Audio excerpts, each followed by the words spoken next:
To turn on or turn off speak keyboard input alert phonetic alphabet in Samsung Galaxy S21, S21 Plus or S21 Ultra. Open settings, swipe the notification panel, and then tap settings icon.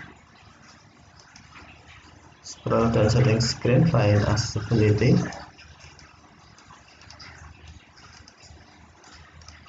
and then tap accessibility.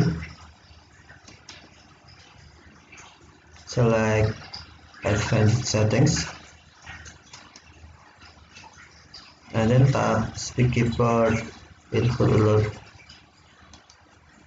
To turn on phonetic alphabet, tap switch until blue, or to turn off, tap switch until black or until white.